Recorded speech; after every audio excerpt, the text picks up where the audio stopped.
ما هو بقول كاهن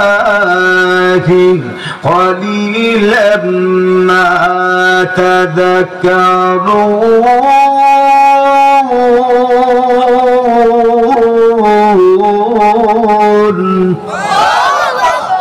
আল্লাহ নবী বলেন ওমা হুয়া বিকাউলি কাহিন উমর রে আমি যা তেলাওয়াত করি এটা জ্যোতিষী বিদ্যা না বুঝলে এখন ঠিক না আল্লাহ নবী বলেন আমি জ্যোতিষী বিদ্যা বলি ইয়া গণকের কোনো কথা না উমর বলে বিষয়টা কি আমি বলি মনে মনে আর মুহাম্মদী মনের কথা সব জানে মধুর করছে কিনা হযরত তোমার তখন সন্দেহান স্থির হতে পারেন না সিদ্ধান্ত নিতে পারে না কারণ মনে মনে ধারণা করে সবই তার ধারণা বোন প্রথমে কবি বলেছেন রাসূল বললেন তিনি কবি না দ্বিতীয়বার গণক বলেছেন আল্লাহ নবী বললেন গণক না ওমর বলে তাহলে তিনি কে গো কবিও না গণক না মজুর এখন ঠিক না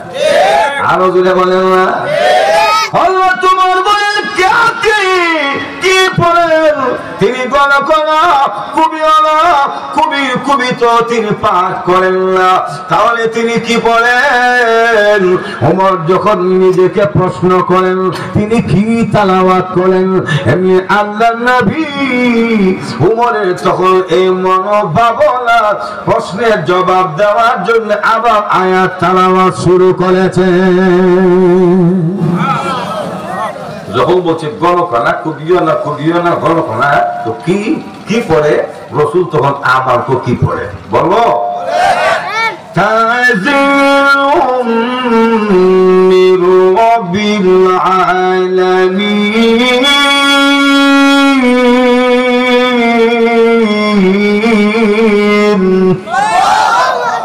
আল্লাহ নবী বলেন হে ওমর আমি কবিও না গণক না ওমর রে আমি যা তেলাওয়াত করি সমগ্র জগতের প্রতিপালক মহান আল্লাহর পক্ষ থেকে নাজিলকৃত আল্লাহর কোরআন তেলাওয়াত করি হলো তোমার বলি ও পৃথিবীর মানুষেরা গিয়েছিলাম মুহাম্মদকে রাখবো না কোরআনের আলো পৃথিবীতে থাকতে দিব না কোরআন নিভিয়ে দিব কিন্তু না কোরআন বিশ্ব থেকে বিতাড়িত করব দূরের কথা কোরআনের আলো নিভাইব দূরের কথা ওই দিন আল্লাহর নবীর কাছ থেকে কোরআন তেলাওয়াত শোনার পরে ওই দিনই আমি ওমরের অন্তরে কালেমা পড়ে মুসলমান হওয়ার মনোভাব জন্ম হয়ে গেছে গেছিল কোরআনের আলো নিবাইত আল্লাহর বাড়ি দিয়া তার অন্তরে আগুন জ্বালায় দিছে মজুর হচ্ছে কেন সেদিন আল্লাহ বলেন وَإِنَّا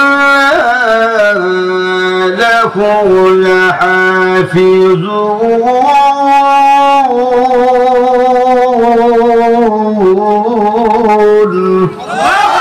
ও পৃথিবীর মানুষেরা আমি আল্লাহ কোরআন নাযিল করেছি এবং এই কোরআন হেফাজতের দায়িত্ব আমি আল্লাহ নিজেই গ্রহণ করেছি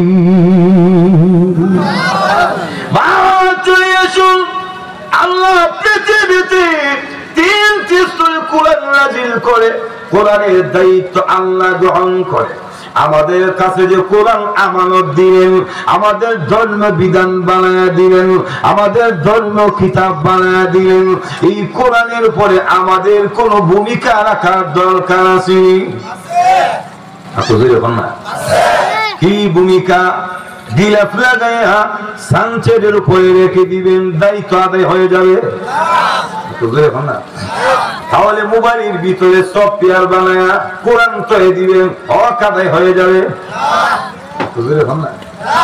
তাহলে কেমনে আদায় হবে কোন পদ্ধতিতে কোরআনের হক আমরা আদায় করবো একটু বলবো নাকি অসুবিধা হবে একটু জোরে বলেন গোটা পৃথিবীতে সংক্ষিপ্ত পরিসরে বললে গোটা পৃথিবীতে ফকিহুল উম্মাহ সবচেয়ে বড় আলেম অর্থনীতিবিদ জাস্টিস শাইখুল ইসলাম আল্লামা তাকি উসমানী দামাত বারকাতুহুম ইসলাহুল খুতবাতে উল্লেখ করেছেন, মুসলমানেরা রে, কোরআনের হক যদি আদায় করতে চাও প্রত্যেকটা মুসলমানকে অন্তত 3 ভাবে কোরআনের উপর আমল করতে হবে।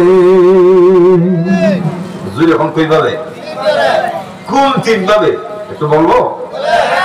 1 নম্বর, প্রত্যেকটা মুসলমানকে সহি শুদ্ধভাবে কোরআন তেলাওয়াত শিখতে হবে, জানতে হবে। এখন আপনারা বলেন, আপনারা এখানে যারা আছেন সবাই মুসলমান না অমুসলমান আছে?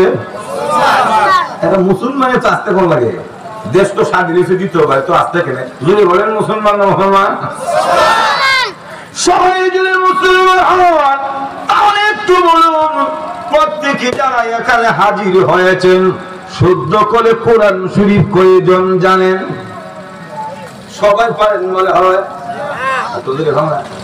তিনি করে হাসি মারবেন না, হাসি দেওয়ার জন্য বলি নাই। কোরআন আমাদের জন্য ধর্মীয় কিতাব, জীবন বিধান, মজুরে বলেন ঠিক কিনা? আল্লাহর কিতাব, এই কিতাব তো আমাদের বিশুদ্ধভাবে শুদ্ধভাবে তেলাওয়াত যারা হলো, তাহলে কয়জন আছেন কোরআন শরীফ শুদ্ধ করে পারেন? সব তো পারেন, বিয়ে শাদী করতে পারেন, সন্তান জন্ম দিতে পারেন, কৃষক জমিনে কৃষি কাজ করতে পারেন, ব্যবসায়িক বিজনেসের জ্ঞান রাখেন, নেতা রাজনীতির ভাষণ নিতে পারেন, সব পারেন, কিন্তু কোরআন কেন পারেন না? ময়দান হাসরে আল্লাহর আদালতে কি জবাব দিবেন কখনো হয়তো পাবেন নাই। মজুরি হচ্ছে কিনা? ওই দিন যদি নেতার পরিচয় দেন, বলে আমি বড় নেতা, কোরআন লাগবে না, নেতা যা তারা খেতে বানা দিব, মজুরি হচ্ছে কিনা? তাহলে 1 নম্বর আমল, প্রত্যেকটা মুসলমানকে সহি শুদ্ধভাবে কোরআন শরীফ তেলাওয়াত শিখতে হবে। মজুরি হচ্ছে হুজুর কেন শিখবো? বাংলা বয়ান মতো রিডিং পড়লে কি হবে না? কিছু শুদ্ধ আর অশুদ্ধ, মজুরি হচ্ছে কিনা? কেন শুদ্ধ করবেন? দ্বিতীয়ত কোথা থেকে শুদ্ধ করবেন? এই 2টা প্রশ্নের জবাব কেন শুদ্ধ করবেন?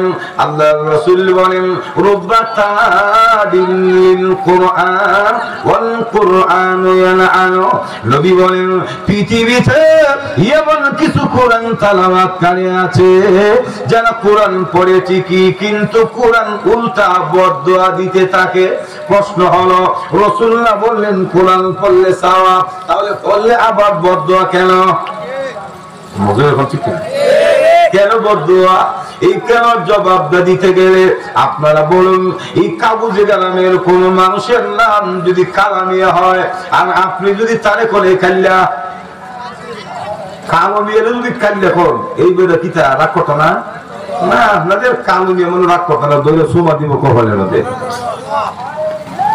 সহজে কোন মানুষ তার নাম কি ব্যঙ্গ করে ডাক দিলে যেমন তার মনে কষ্ট হয়, আল্লাহর কোরআন অশুদ্ধ করে তেলাওয়াত করলে আল্লাহর মনে কষ্ট হয়। মজুরি হচ্ছে কিনা? তাহলে নাম যেমন শুদ্ধ লাগে, আল্লাহর কোরআন শরীফ শুদ্ধ লাগবে, জোরে বলেন ঠিক কিনা? দ্বিতীয় নাম্বার হুজুর, তাহলে কোরআনের বদদুয়া থেকে বাঁচতে হবে, কোরআন শিখতে হবে। কোথা থেকে শিখবেন? আপনাদের প্রাইমারি স্কুল থেকে শিখবেন, হুজুর এখন অষ্টগ্রাম কলেজ থেকে শিখবেন, ঢাকা বিশ্ববিদ্যালয়, জগন্নাথ বিশ্ববিদ্যালয়, এগুলি থেকে শিখবেন। আল্লাহর কসম, এই সমস্ত জাগতিক শিক্ষা প্রতিষ্ঠান থেকে কোরআন শিক্ষা করা সম্ভব না। কোরআন শিখতে হলে এই দেশের মসজিদ ভিত্তিক সুবাহি মক্তব এবং মাদ্রাসা, বিশেষ করে বাঙালি জাতির কওমি মাদ্রাসা থেকে শিখতে হবে।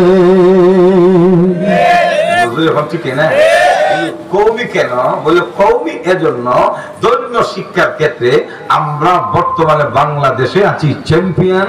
আমাদের উপরে ধর্মীয় শিক্ষার ক্ষেত্রে এখনো কেউ যেতে পারে নাই, ভবিষ্যৎ দেওবন্দীদের উপরে পারবে না। একজন তেমনি কেন না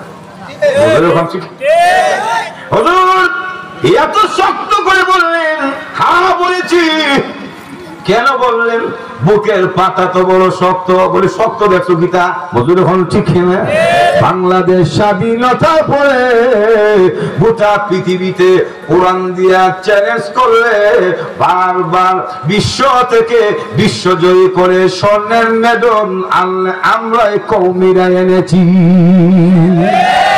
হুজুর এখন ঠিক না নাজমুস সাকিব থেকে নিয়ে আরো যত আছে কিছুদিন আগে তো আমাদের হাফেজ মুয়াজ ধরুন 123টি রাষ্ট্রে 123টা গেলাম না 123টা পৃথিবীর রাষ্ট্রের মধ্যে কোরআন প্রতিযোগিতায় অংশগ্রহণ করে 1 নম্বর হয়ে ধরুন রিসিপ তাইয়িব এরদোগান তুরস্কের প্রেসিডেন্টের হাত থেকে নাম্বার 1 পুরস্কার আনলে আমরা কওমি ছেলেরাই আছি তাহলে কোরআনের দিয়া ধর্মীয় শিক্ষার ক্ষেত্রে আমরাই তো সবার ঘরে মজুরি বলেন ঠিক না তাহলে আসুন কোথা থেকে শিখবেন তাও বলে দিলাম কেন শিখবেন তাও বলে দিলাম সব মিলাইয়া প্রথম নাম্বার হলো আমাদের সবাইকে কোরআন শুদ্ধ করে তেলাওয়াত জানতে হবে মজুরি বলেন ঠিক না দ্বিতীয় নাম্বার প্রত্যেকটা মুসলমান বেশি বেশি করে কোরআন তেলাওয়াত করতে হবে আজকে তাকায় দেখেন মুসলমানের হাতে গড়ে মোবাইলের ভিতরে কোরআন আছে কিন্তু কোরআন পড়ার মতো সময় নাই যারা আছেন যারা এখন উপস্থিত বলেন তো দেখি কয়জনে আজকে কোরআন শরীফ পড়েছেন আমরা দেখেছি ছোট সময় মসজিদের ভিতরে আসর এবং ফজরের পরে সমাজের বুড়া বুড়া দাদারা বেশিরভাগ কোরআন পড়তো এখন না এখন দেখি দাদারও কোরআন করে না এরও বিশ্ব চালা কারণ সান নামে দেখবেন তো সারিস্টলি বৈশা এরা গোটা পৃথিবীতে পরিচালনা করে আর পৃথিবীতে একটাই সংসদ ভবন আছে যার নাম হলো সারিস্টল এখানে এমন কোন বিষয় নাই যা নিয়ে গবেষণা আর আলোচনা হয় না একবার সরকার নামাইলা আবার উড়াইলা একবার নামাইলা আবার উড়াইলা ঠিক কিনা ছোট সময় দেখেছি মহিলারা আমাদের মা চাচিরা তারও কোরআন পড়তো আরো যদি বলে ফজরের পরে ঘুম থেকে ওঠার পরে তাকে দেখি ফজরের নামাজের পরে রাস্তা দিয়ে হাঁটলে মৃদু বাতাস লাগতো আর মা চাচিদের মৃদু কণ্ঠে গুনগুন আওয়াজ কানে আসতো ঘুম থেকে ফজর হলে কোরআন হাতে থাকতো আর এখন ঘুম থেকে ম্যাডামরা রাতো ওই তো রিমোট নতুন মোবাইলের চার্জার হাতে থাকে বলেন ঠিক কিনা তাহলে মুরব্বীরও আগের মতো পড়ে না মহিলাও পড়ে না যুবক তোমরা কিন্তু শোনার জানিস না আমরা যুবক যা শুরু করছে সুবহানাল্লাহ আল্লাহ যদি হেফাজত করে যদি বলেন ঠিক কিনা তাই শুন 2 নম্বরে কোরআন শরীফ আমাদেরকে বেশি বেশি তেলাওয়াত করতে হবে হুজুর গো ও মাহদি সাহেব কোরআন যদি আমরা পড়ি লাভ হবে কি অন্তত 7টা লাভের কথা বলবো প্রথম নাম্বার লাভ কোরআনের হক আদায় হবে হুজুর এখন ঠিক না 2 নম্বরে আল্লাহর রাসূল বলেন মান ক্বারাআল কুরআন হারফান ফালাহু আশরু হাসানাত আল্লাহর রাসূল বলেন যে ব্যক্তি কোরআন শরীফ থেকে কেবলমাত্র একটা অক্ষর তেলাওয়াত করবে মহান আল্লাহ রাব্বুল আলামিন তার আমলনামায় 10টা করে নেকি দান করবে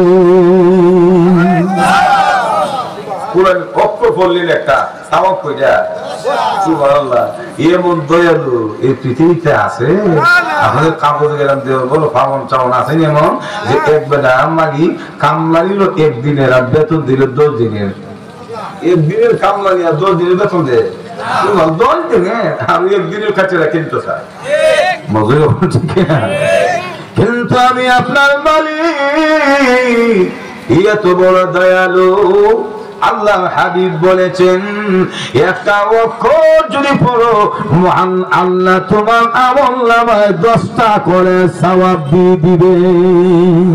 নারায়ে তাকবীর, উলামায়ে হক্কানি, আল কোরআনের আলো, কোরআন সুন্নাহর আলো, নারায়ে তাকবীর। একটা অক্ষর বলে 10টা সওয়াব। আপনারা যারা আছেন সবার কি সওয়াবের দরকার আছে মনে করেন? কার কার নাই হাত তুলেন? সবারই দরকার। কারণ সওয়াবের এত দরকার, দুনিয়াতে যেমন অর্থের দরকার পরকালের সওয়াবের দরকার। আপনার অর্থ নাই, ব্যারিস্টার দেখবেন তো সমাজে আপনার দাম নাই। হচ্ছে কিনা? আরে আমরা তো ব্যারিস্টার টেরিস্টার কিতা, আমরা তো দাওরা ফাঁস মৌলানা সাহেবেরা একটি মাস্টার্স পাস মজুরি হচ্ছে কিনা। মুফতি সাহেব মানে ইসলামী আইন বিশেষজ্ঞ, ভালো বুঝেন। এরপরে দেখবেন মোল্লা সাহেবের দাম নাই, কারণ টাকা নাই। আরেক লোক গিয়ে দেখবেন টাকা নাই পয়সা নাই, কিন্তু নাম লেখ টাকা আছে পয়সা আছে, নাম লেখতে পারে না, গিয়ে দেখবেন চেয়ারম্যানের বেরিয়েছে। পত্রিকা উন্নয়ন করে লেখাপড়া এত বেশি, কিন্তু টাকা আছে তো এই জন্য চেয়ারম্যান। তাহলে দুনিয়াতে যেমন অর্থ থাকে সমাজের মানুষের কাছে দাম আছে, কিয়ামতের দিনে যার সওয়াব আছে আল্লাহর কাছে তার দাম আছে। সহজে বুঝাই দিই। আপনারা গেলেন কুলিয়ারসর বাজারে, গিয়ে দেখলেন খুব সুন্দর টাঙ্গাইলের শাড়ি, বড় লাগে দুইটা, আবার লুঙ্গি লইলে নিজের লাগে মজুরি হচ্ছে কিনা।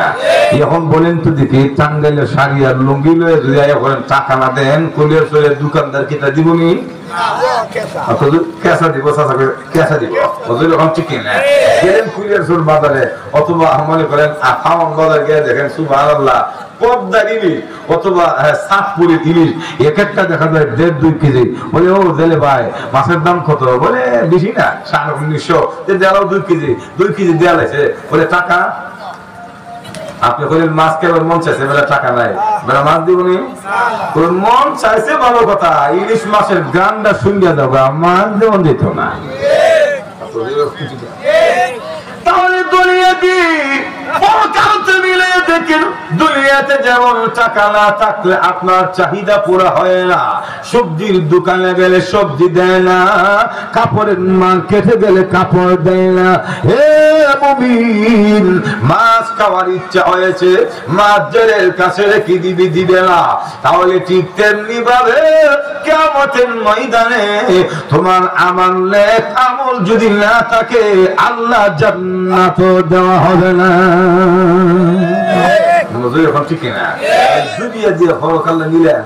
দুনিয়াতে যদি অর্থ না থাকলে আপনার দাম নাই, চাহিদা পুরো হয় না, তো সওয়াব না থাকলে জান্নাতে যাবেন কোন বেদ করে বসে, জান্নাত দেওয়া হবে না। তাহলে সওয়াবের বিনিময়ে আল্লাহ দয়া করে জান্নাত দিবেন। তো সওয়াবটা কেমনে হবে? অনেক নেক আমল আছে, এর মধ্যে একটা হলো কোরআন তেলাওয়াত। আল্লাহ রাসূল বলেন মান ক্বারা আল কুরআন হারফান ফালাহু আশরু হাসানাত।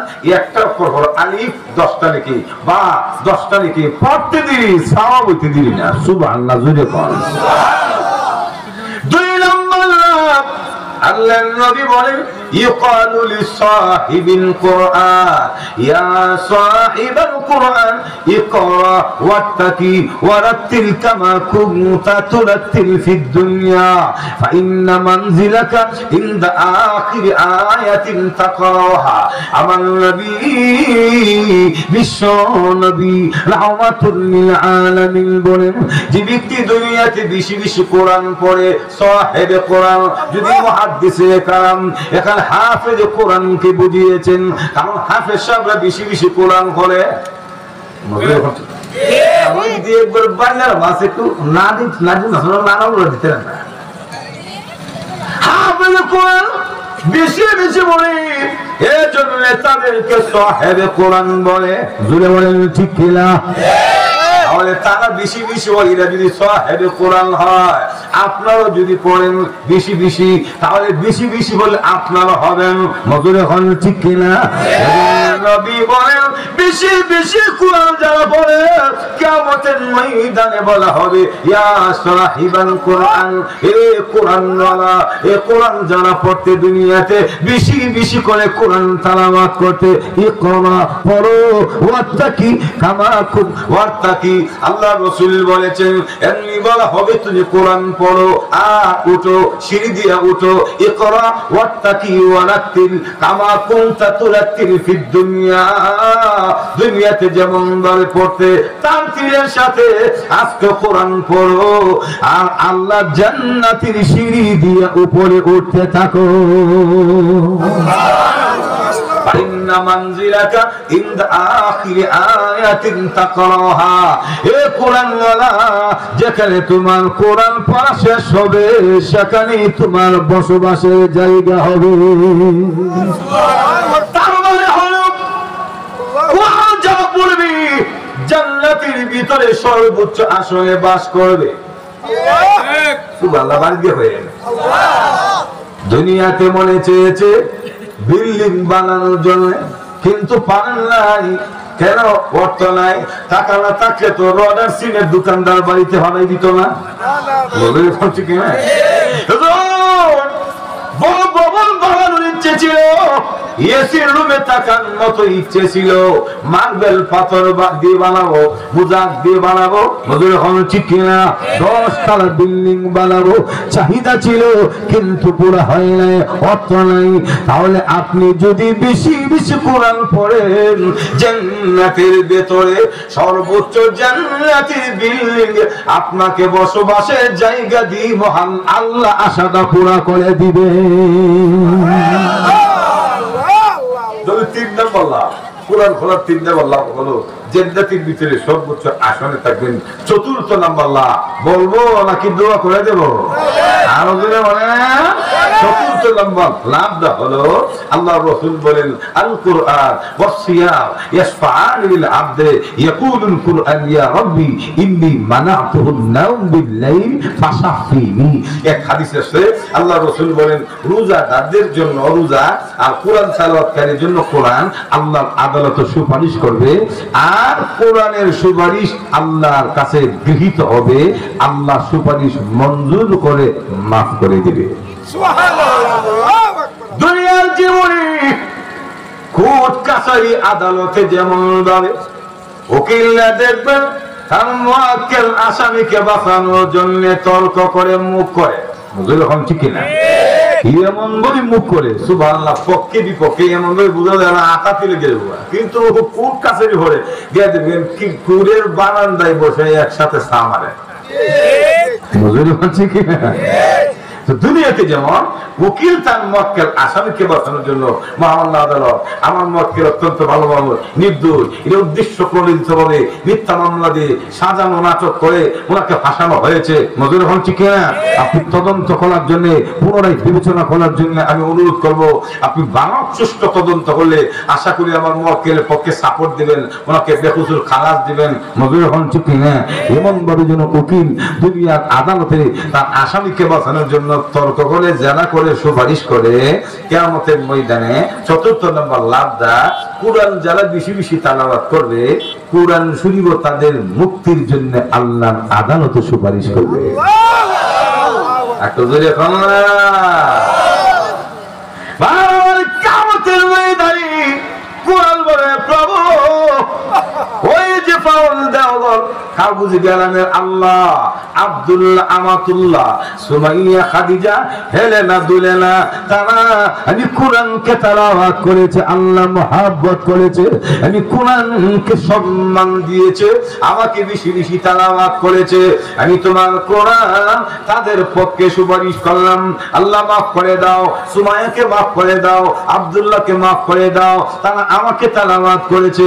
হাকিমের সামনে উকিল যেমন যারা ইশারা করে কোরআন এমন ভাবে মুখ করবে, আল্লাহ বলবে কোরআন রে তোমার সুপারিশ গৃহীত হবে না, কারণ কাবুল গ্রামের সুমাইয়ার আরো গুনাহ আছে, আব্দুল্লাহ আরো গুনাহ আছে। হুজুর এখন ঠিক না ঠিক না?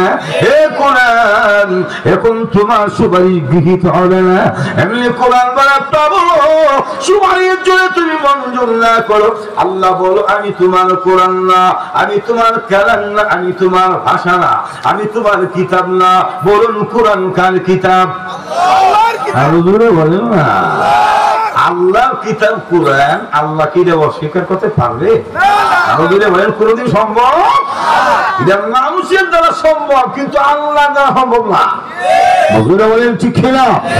আমরা তো মুখ দিয়ে বলি একটা, আর অন্তরে আর একটা।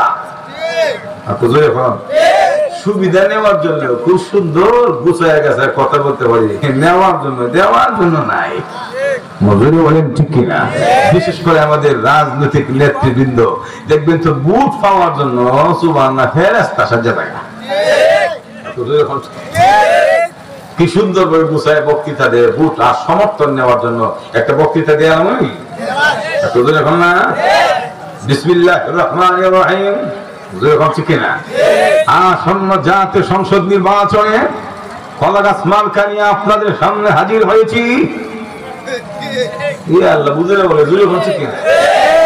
আমাকে যদি আপনারা ভোট দিয়ে নির্বাচিত করেন, এই কাবুলগ্রাম থেকে ব্রাহ্মণবাড়িয়া পর্যন্ত 1 by 1 রোডের ব্যবস্থা করে দিব। দুর্গা নদীতে একটা বড় ব্রিজ দিব, খালের মধ্যে খালবাস করে দিব, মোড়ে মোড়ে ট্রাফিক দিব, কোনো জ্যাম থাকবে না। যদি বলেন ঠিক না? পয়েন্টে পয়েন্টে সিসি ক্যামেরা দিব, দুর্নীতি আর চলবে না, সন্ত্রাস করবে না। যদি বলেন ঠিক না? মসজিদ মাদ্রাসার উন্নয়নের জন্য ফলের ফল মাল বরাদ্দ দিব।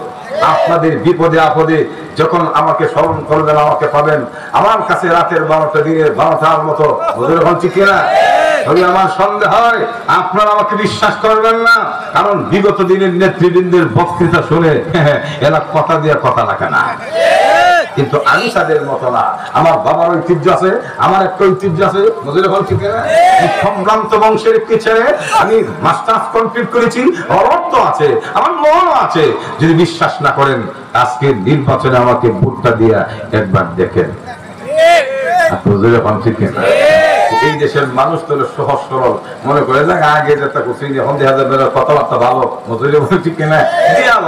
বিশ্বাস করে আমরা তখন ভোট দেই, প্রথমে ভোটটা দিয়ে করে ফাঁস, নির্বাচনের পরে আমরা লম্বা বাস। তখন দেখা যায় রোডের মধ্যে বাস লাগে। ঠিক কিনা?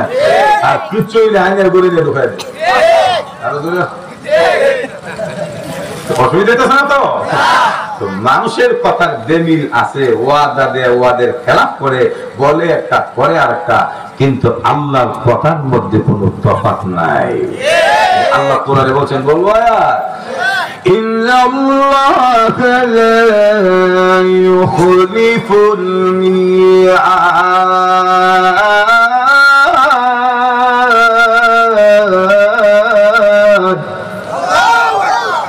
আল্লাহ রাব্বুল আলামিন বলেন, নিশ্চয় আল্লাহ প্রতিশ্রুতির ব্যতিক্রম করে না।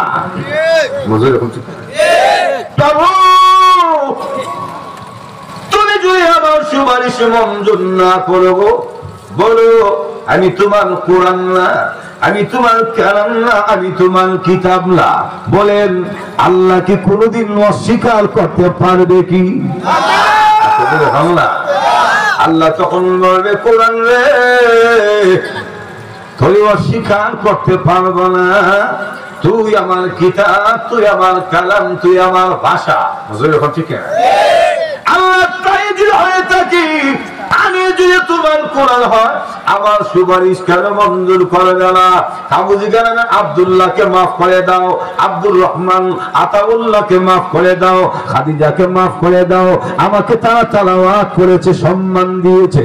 বারবার এমন ভাবে যখন যা করবে, সুপারিশ করবে, এমনি আল্লাহ বলবেন, কোরআন রে যা, আমি আল্লাহ তোমার সুপারিশ মঞ্জুর করেছি। হাফিজ কালামের কোরআন তেলাওয়াতকারীদের তামাম জিন্দেগীর গুনাহ মাফ করে দিয়েছি। তাহলে চতুর্থ নম্বর কোরআন যদি তেলাওয়াত করেন, কোরআন শরীফ ময়দানে হাসরে সুপারিশ করে জান্নাতে নিয়ে যাবে। সুবহানাল্লাহ।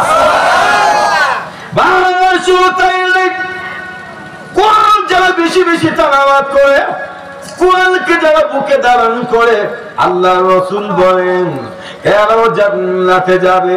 শুধু এরা একা জান্নাতে যাবে এমন না, এমন ক্ষমতা দেওয়া হবে এক একজন কোরআন তেলাওয়াতকারী হাফেজ কোরআন সর্বনিম্ন 10 জনকে নিয়ে আল্লাহ জান্নাতের মেহমান হবে।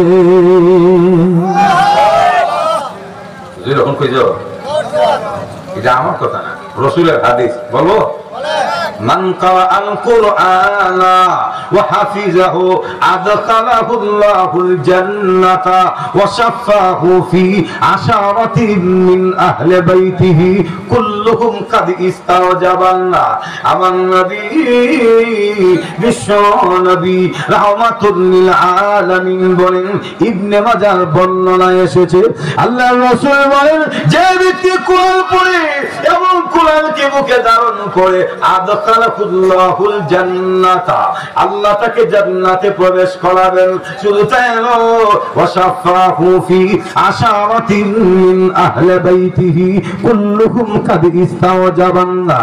এমন 10টা লোকে সুপারিশ করে জান্নাতে নিবে যে 10টা লোকের উপরে আল্লাহ জাহান্নাম ওয়াজিব হয়ে গেছে। জাহান্নাম যাদের উপরে ঘোষণা হয়ে গেছে এমন 10টা লোকে সুপারিশ করে এক একজন কোরআন তেলাওয়াতকারী হাফেজ কোরআন জান্নাতে নিয়ে যাবে। আল্লাহর নবী 10 জনের কথা বলেছেন, এই হাদিসের মাত্র 10 জনের কথা বলেছেন হাফেজ কোরআন। আর আল্লাহর রাসূল আলেমে কোরআন যারা তেলাওয়াত করে, কোরআনের আলেম যারা হয়েছে, কিয়ামতের দিন এক একজন আলেমে কোরআন 10 জন অগণিত অসংখ্য আত্মীয়-স্বজনকে সুপারিশ করে আল্লাহর জান্নাতে নিয়ে যাবে। সুবহানাল্লাহ। জোরে কও সুবহানাল্লাহ।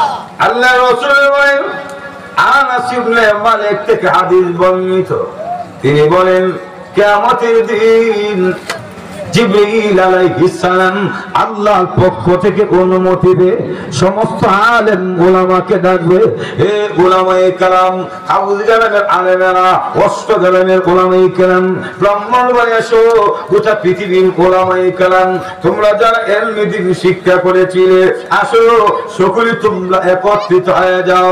আল্লাহর রাসূল বলেন, জিবরীল তিনবার ঘোষণা দেওয়ার পরে সমস্ত উলামায়ে কেরাম একত্রিত হয়ে যাবে। এমনি আল্লাহ বলবেন, হে উলামায়ে কেরাম, যাও তোমরা জান্নাতে প্রবেশ হয়ে যাও। সুবহানাল্লাহ বলেন না? আর তো জোরে কোন না। আলেম উলামাদেরকে আল্লাহ বিশেষ একটা মর্যাদা দিবেন। জোরে কোন সুবহানাল্লাহ। ইয়া মাশারাল উলামা ইন্নী লাম আদা ফীকুম ইলমি লিউআযিবাকুম ইযহাবু ফাকাদ গাফারতু লাকুম ওয়া লা উবালি। আল্লাহ আলেম সম্প্রদায়কে ডাকতে বলবেন, হে উলামায়ে কেরাম, আমি তোমাদের সিদের ভিতরে ইলম দিছি, শাস্তি দিবার লাগে না। সুবহানাল্লাহ বলেন না? ইযহাবু ফাকাদ গাফারতু লাকুম ওয়া লা উবালি, যাও তোমরা, আমি আল্লাহ তোমাদেরকে মাফ করে দিলাম। আর তো জোরে বাংলা। তার কারণ আছে, কারণ উলামায়ে কেরাম তো আল্লাহরে বেশি ভয় করে। জোরে বলেন ঠিক কিনা? ইন্নামা ইয়াখশাল্লাহু মিন ইবাদিহিল উলামা। আল্লাহ নিজেই সার্টিফিকেট দিয়েছেন, আল্লাহ নিজেই সাক্ষী দিয়েছেন যে জমিনে একমাত্র উলামায়ে হক আল্লাহকে ভয় করে। জোরে বলেন ঠিক কিনা? তাই যখন কুরআন সুন্নাহ বিরোধী কোনো অপশক্তি মাথাচাড়া দিয়ে ওঠে, রাসূলের খতমে নবুয়ত নিয়ে যখন কেউ কথা বলে, আল্লাহ রাসূল এবং আল্লাহর বিরুদ্ধে যখন কেউ কটূক্তি করে, কোরআনের বিধানকে যখন কেউ বৃদ্ধাঙ্গুলি দেখায়, আপনারা বসে থাকলো কাপড়ের কাপড় মাথায় বেঁধে ময়দানে আলেম ওলামার এই রাস্তায় তাকে কথা বলেন ঠিক কিনা? আল্লাহ আমাদের জান্নাত দিত না, অন্যরা দিব। আল্লাহর কথা যারা বলে হ্যাঁ লইতে দিব। বুঝলে এখন ঠিক কিনা? আল্লাহর নবী বলেন, হে ওলি, সমস্ত উলামায়ে কেরাম একত্রিত হয়ে যাবে। আল্লাহর নবী বলেন, আল্লাহ তখন বলল, ও উলামায়ে কেরাম যাও জান্নাতে তোমরা প্রবেশ হয়ে যাও। আল্লাহর রাসূল বলেন, এমনি উলামায়ে কেরাম জান্নাতের দিকে ঝুঁকে যাবে, কারণ খুশির সংবাদ শুনলে তো তাড়াহুড়া সবাই করে। এখন যদি মাইক এলান দেওয়া হয়, আমরা আমির ভাই বড় ভাই যদি বলে যে মাহফিলের প্রধান গিরের কাছে যে আগে যে ব্যাপারে 10,000 দেব, আমার তো মনে হয় উড়াউড়ি কইরে আর নাক মুখ ফালাইবেন আপনারা। 10,000 ঠিক না? খুশির সংবাদ, তো খুশির সংবাদ শুনলে আমরা দুনিয়াতে যেমন লাফালাফি করি, কিয়ামতের ময়দানে আল্লাহ যদি বলে যাও জান্নাতে যাও, উলামায়ে কেরাম তো দূর মারবো, হুজুর বলেন ঠিক না?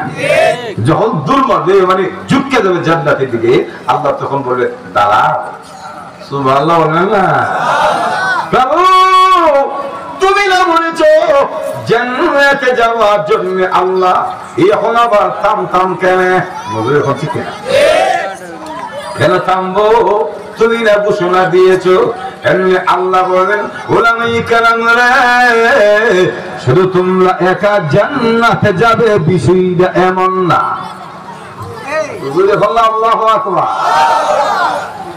তোমাদেরকে আলেম দিয়েছি, দিনের জন্য অনেক মুজাহিদা করেছো, অনেক সম্মান, অনেক তোমরা কোরআনের জন্য কষ্ট করেছো, বিভিন্ন জায়গায় ইসলাম এবং কোরআনের জন্য অপমানিত হয়েছো।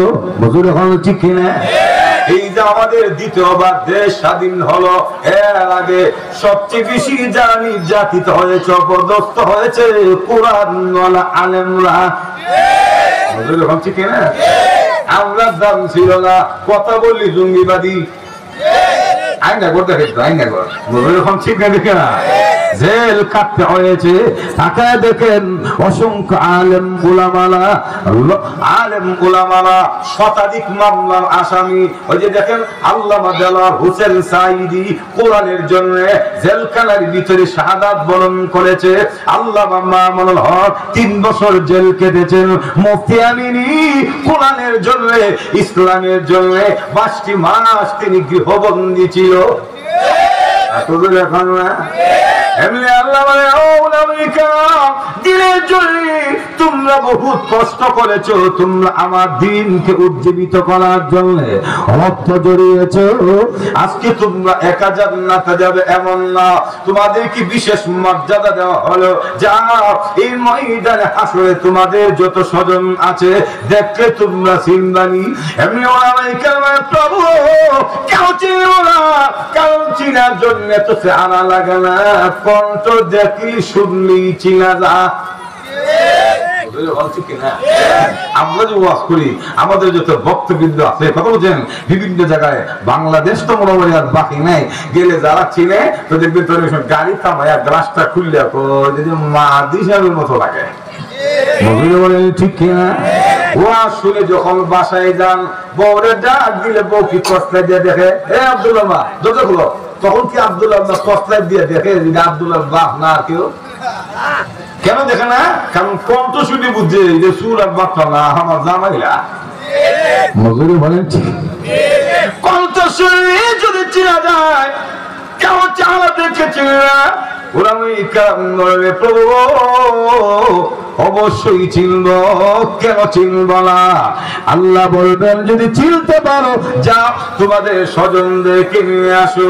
উলামায়ে কেরাম আসলে মাঝে চতুর্দিকে বিক্ষিপ্ত ভাবে চলে যাবে, নিজের স্বজনদেরকে খুঁজে খুঁজে বের করে আল্লাহর কাছে যখন হাজির করবে, এমনি আল্লাহ বলে, হে উলামায়ে কেরাম, ওই যে দিনের জন্য কষ্ট করেছো, আজকে আমি আল্লাহ বিশেষ মর্যাদা দিলাম, তোমাদের স্বজনদেরকে নিয়ে আমি আল্লাহর জান্নাতের মেহমান হওয়ার অনুমতি দিলাম।